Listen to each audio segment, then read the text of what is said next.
Taylor wrote that song about a period of time that he had quit Handguns. He had quit Handguns for a period of about 4 months and was working at a liquor store or something. And his manager looked at him one day and was like, "Is this what you want to be doing the rest of your life?"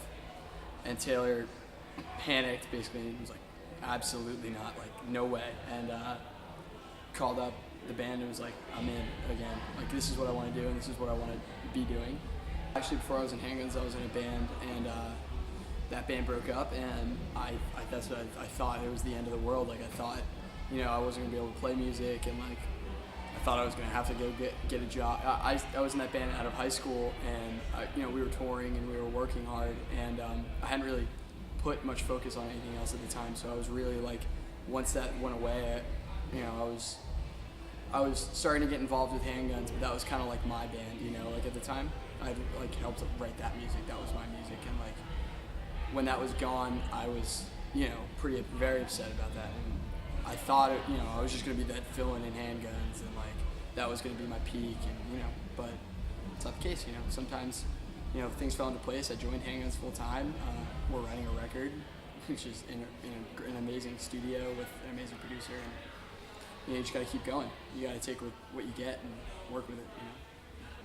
I'm lucky enough to have a really great family. Like at least my nuclear family, we're very close. Like my mom, my dad, my sisters, and I are extremely close. So whenever I'm feeling upset, I will talk to them. And I know that a lot of people don't have the luxury that I have, where they have like a great family life or great, you know, connection to their family. But another thing that I like to do is I personally like to work on guitars. I like to tinker with them and like figure things out, or like work with amplifiers and like learn how they work, and something like that that'll keep me focused on like a certain task will, you know, usually put me out of a bad mood because I'm focusing on that now. And once I accomplish that goal, it makes me feel really good. You know, it puts me in a better mood.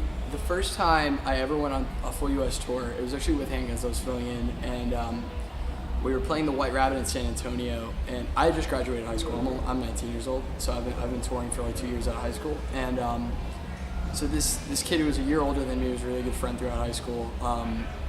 He was stationed in San Antonio, and I totally forgot about it. Like I hadn't seen him in about a year. We hadn't really talked too much.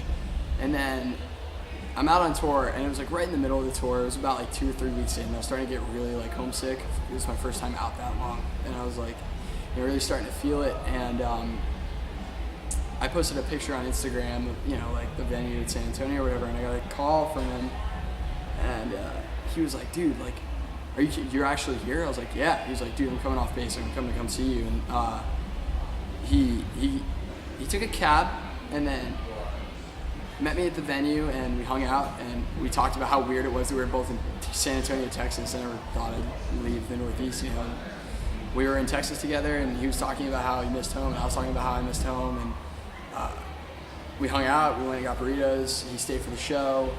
I ended up actually realizing that he left all of his uniform in the cab, had to get back to base with his in uniform, like had to be in uniform. And had to call the like exact cab to come get him, drop off his clothes. And by the time the cab got there, he was already AWOL, like 10 minutes. He was like, "I'm out of the military." He was like, "That's it, it's over. I'm gonna go back and that's it." And I was like, I can't believe that I'm the reason that he just got kicked out. And so eventually he gets his clothes and he runs to the cab and he gets back to base like 25 minutes late. And they just reprimanded him like all sorts of crazy shit. And but you know, they let him stay, and he's been great. Every time I'm in San Antonio, we hang out. He actually just came home for the holidays, so I got to see him too. And I really think that helped both of us at the time, because it was his first time seeing somebody since he had left for base. It was my first time in 3 weeks seeing anybody from home, like anybody that I knew, and it was great. It was one of the coolest things, like to have somebody from like my really small, like upstate New York, like hometown, be with me in San Antonio, Texas, hanging out, like eating burritos. It was one of the cooler things. The excitement lasted about like 2 weeks, and the excitement lasted throughout. The fact that I was in all the states, like on the other side of the country, was wild to me. But about 3 weeks in, like I said, I'm really close to my family, so like not being around for my family, like not being around my family, not being around my friends from home. That started to sink in about like 3 weeks into the tour, and it really started hitting me pretty hard. And you know, cell phones only go so far. You know, you only can make a phone call and it helps, but it's not like, you know, being there with somebody and, you know, having a real conversation with them. So, but it gets easier after a while. You know, we've been touring nonstop for the past year and a half, so, you know, we've adjusted. We have, you know, lucky enough to live in a day like where you can FaceTime somebody, you know, and like see their face and like talk to them and see what's going on in their life and cool stuff like that. So it's a lot easier nowadays, and something I'm grateful for, I guess.